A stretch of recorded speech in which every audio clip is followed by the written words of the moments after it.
So, as I said this morning, we are going to continue Pastor Mark's series on Oh Holy Night. Pastor Mark took the lead role in with the verse, "Long lay the world in sin and error pining." Then last week, Pastor Kevin stepped in and spoke on a thrill of hope, a weary world rejoicing. And this week, I'll be speaking on the verse, "Truly he taught us to love one another." You know, I remember when Pastor Mark came into my office and kind of shared his idea of using this Oh Holy Night for his Advent series. And when he told me that, you know, truly he taught us to love one another would be my verse, I have to tell you, I was like, sweet! Love is my middle name.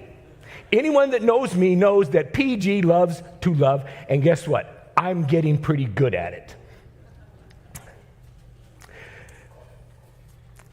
I remember preaching on the topic of love, I think it was about 8 years ago, and it was a Halloween message.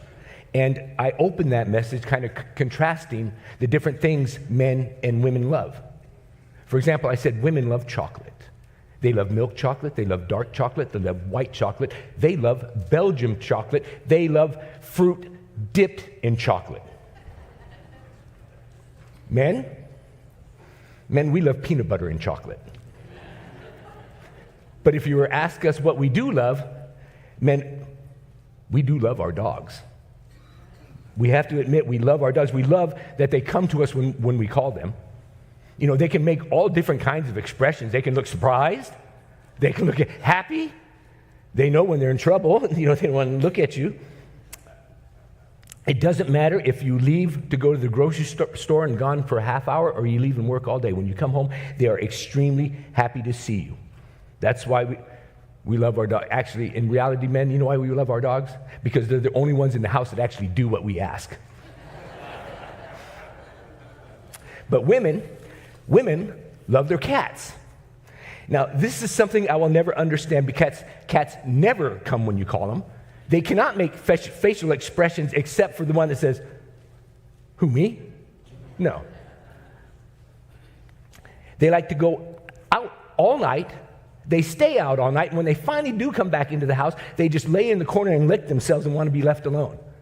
So the characteristics that women love in cats, they hate in their men. So I will never understand that. But that's not the type of love that we're talking about here. This is not the type of love that Oh Holy Night speaks of. It speaks of Christ's command to love one another as he loved us. Truly, he taught us to love one another. We find this stated in the Gospel of John, John 13, 34 and 35. "A new command I give you. Love one another as I have loved you, so you must love one another. By this all men will know that you are my disciples, if you love one another." You see, love, this type of love isn't a poetic sentiment. It's the heartbeat of the gospel. Jesus didn't preach it. He embodied it, he modeled it, and he commanded it. When I was trying to think of an illustration of what this type of love looked like, you know, I looked through some of the things I have online, and then I realized that I didn't have to look any further than my wife. You know, I don't ask her to be here for every service. I can't keep her away. I don't ask her to sit in front with me. I can't make her not be here. You know, she wants to be right by my side to love and to support me. Just like Jesus wants to be right by your side to love and support you. She's always there. I remember one time, and I think it was a men's breakfast, you know, I go, "Honey," because I get paid to do this. You know, she was working a full-time job and then working full-time ministry for free. And I told her, "Honey, you don't have to come to this." And she said, "Okay." You know, so I went to the men's breakfast, and we're getting things ready, and I look up, and sure enough, there she is. She's coming. You know, and she's got my sister with her. You know, and if you want to know the truth, they're both coming to help me. We actually have a fairly large female presence at our men's breakfast helping to serve. And quite frankly, as I'm sure any man that has gone to one of our men's breakfasts will tell you, they have become way, way, way better with their help. I tell her, you don't need to come. You're not getting paid for this. If we're honest to ourselves, we do the same thing with Jesus. No, Jesus, you don't need to come. I got this one. Take a God day off. I got this. But guess what? He's going to be there anyway. And if you allow him to help, like I allow my wife to help, the experience becomes so much better. So as we enter a season of celebrating his birth, we must also embrace his teaching that love is not optional. It's essential. Love is the principal message of the gospel. So let's begin in Bethlehem. The manger wasn't just a cradle. It was a classroom. From the moment Jesus entered our world, he was teaching us something different, something not yet seen, something radical. In his birth, he taught us that love stoops low. The King of Kings, the Lord of Lords, chose straw instead of silk. He chose a manger instead of a palace. Philippians 2, 6 and 7 remind us that Jesus, who being in very nature God, did not consider equality with God something to be grasped, but made himself nothing, taking the very nature of a servant, being made in human likeness, and being found in appearance as a man, he humbled himself and became obedient to death, even death on a cross. Therefore, God exalted him to the highest place and gave him the name that is above every name. The birth of Jesus in a stable symbolizes God's humility and his accessibility. It contrasts with the expectations of earthly royalty, proving that Jesus came to save all, regardless of their status or wealth. This humble birthplace serves as a reminder of God's love for the marginalized and his willingness to enter human lives in the most unexpected ways. He taught us that love enters our mess. The manger was surrounded by animals, dirt, noise, smells, I'm sure. Yet this is where God chose to enter our world. Ultimately, the messiness of the manger highlights the depth of God's love, showing his presence is not confined to grandeur, but can also be found in the ordinary and the flawed. Jesus didn't wait for a perfect sanitized environment. No, he stepped right into our chaos. God doesn't shy away from the broken places in our lives. That's where God meets us. He taught us that love doesn't wait for perfection. Humanity was still lost, still stumbling, not yet ready. But Romans 5:8 says, but God demonstrates his own love for us in this: while we were still sinners, Christ died for us. Sarah doubted God and laughed when Abraham was told by one of the three angels that visited him that I'll be back this time next year and you will have a son. She laughed, she doubted, she wasn't ready. God stepped in, Abraham became the father of all nations.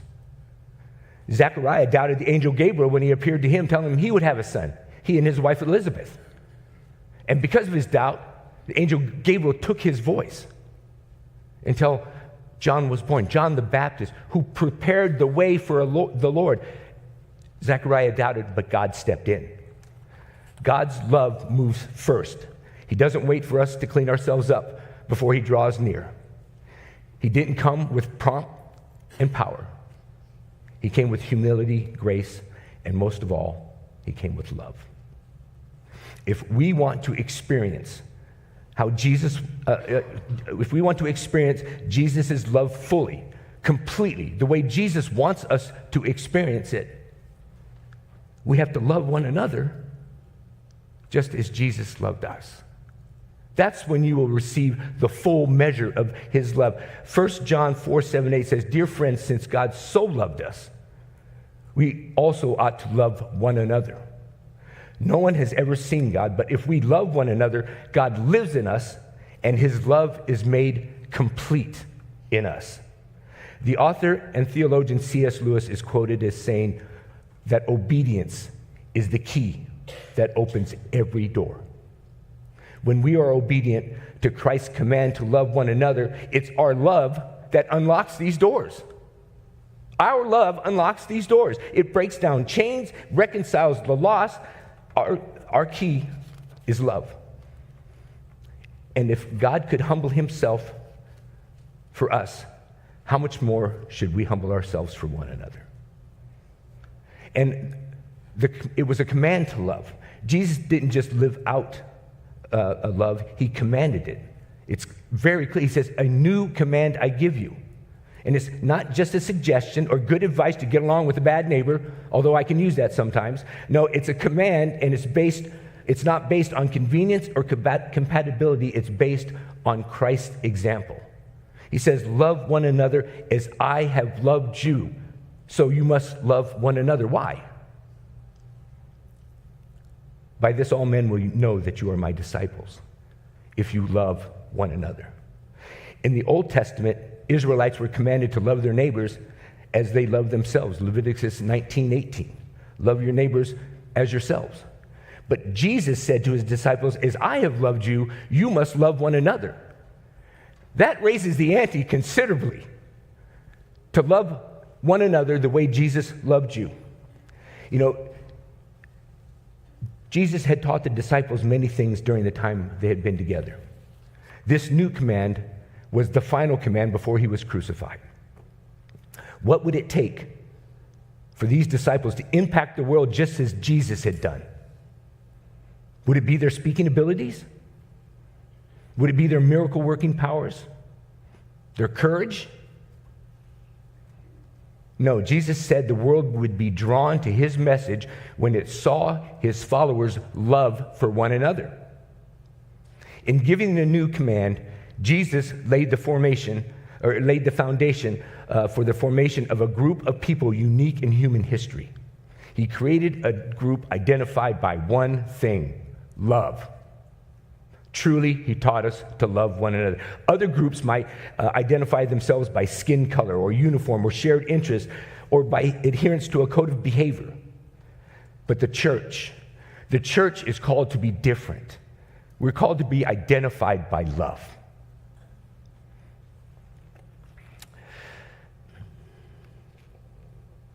For the first and only time in history, Jesus created a group whose identifying factor is love. Followers of Christ are recognized by their love for one another. Love is unconditional. You know, Jesus loved tax collectors, he loved sinners, doubters, and even his betrayer. He washed the feet of Judas. He forgave Peter multiple times. He welcomed doubting Thomas. And if we're honest, we face those situations with different people every day. And it's hard loving others the way Jesus loved us. But Jesus never said it was going to be easy. He said it was going to be necessary. Let's look at 1 John 4, 7, and 8. Dear friends, let us love one another, for love comes from God. And everyone who loves has been born of God and knows God. And whoever does not love does not know God. You see, when we reflect God's love, we show him to the world. When we don't share God's love, we obscure him. It's not just a feeling, it's a reflection of God's nature. Like I said, I'll say it again. When we love, we reveal him. When we withhold love, we obscure him. Love is also transformative. It changes relationships. It heals wounds and it breaks down barriers. Consider the beginnings of the early church. Jews and Gentiles, rich and poor, men and women, all united by love. That kind of love turned our world upside down. Let's just be honest. Our world is fractured. There's division and fear are rampant. But the church is called to be different. Paul urges the church in Rome, be devoted to one another in brotherly love. Honor one another above yourselves, Romans 12:10. Love is countercultural. It doesn't retaliate, it reconciles. It doesn't abandon, it restores. It doesn't isolate, it embraces. When we love like Jesus, we become a light in the darkness. We become hope in despair. We become the hands and feet of Jesus. So what are some practical ways to love one another? How do we live out this love? First of all, listen deeply.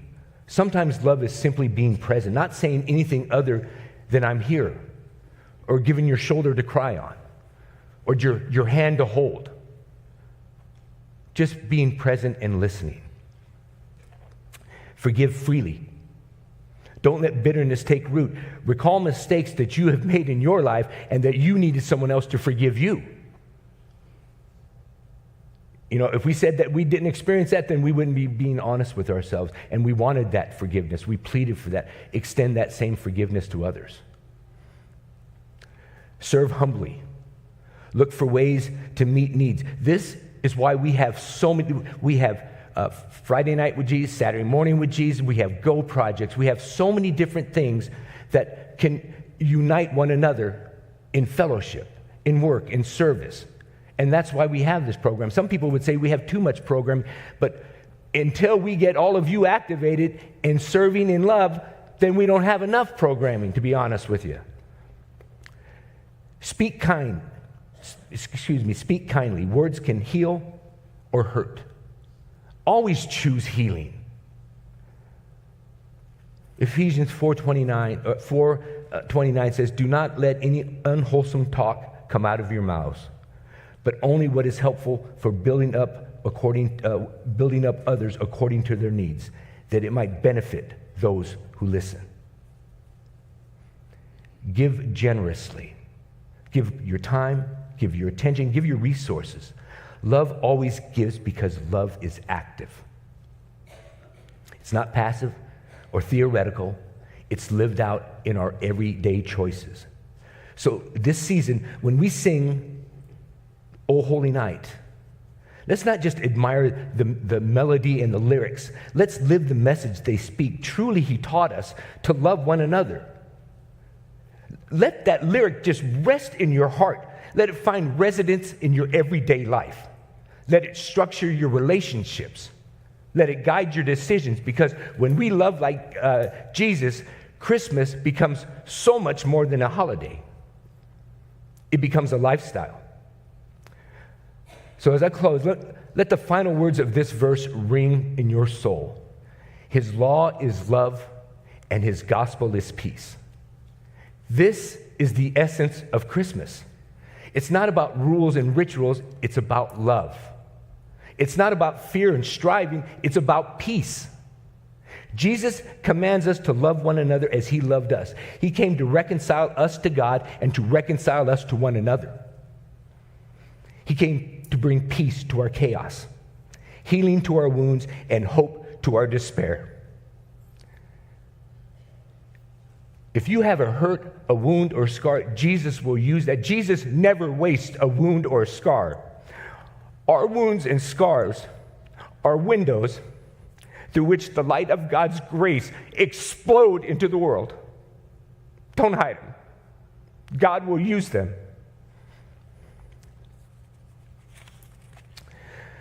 God uses us to reflect His love. And when we respond as Jesus commanded, love one another as I have loved you, we will experience Jesus' love more fully and completely, and in the manner that Jesus intended. John 15:9-11 reads, as the Father has loved me, so I have loved you. Now remain in my love. If you obey my commands, you will remain in my love, just as I have obeyed my Father's commands and remained in His love. I've told you this so that my joy may be in you and that your joy may be complete. Joy and love are synonymous with one another here. When we love one another as Christ loved us, we experience the full measure of Christ's love for us. It's the love that God the Father fully intended for us to experience. 1 John 4:11 and 12 read, "Dear friends, since God so loved us, we ought to love one another. No one has ever seen God, but if we love one another, God lives in us, and his love is made complete in us." So this Christmas, let us not just sing the song, O Holy Night. Let us live in the truth that the song describes. Let law be our love. Let peace be our gospel. Let Christ be our guiding light, because truly he taught us to love one another. Would you pray with me? Lord Jesus, thank you for teaching us how to love. Thank you for setting the example for us to follow. Thank you for showing us what love looks like: sacrificial, unconditional, and transformative. Help us to love one another as you have loved us. May our lives reflect your heart, and may this Christmas be marked not by just our celebration, but by our compassion to love one another. For it's in your Son's name we pray. Amen.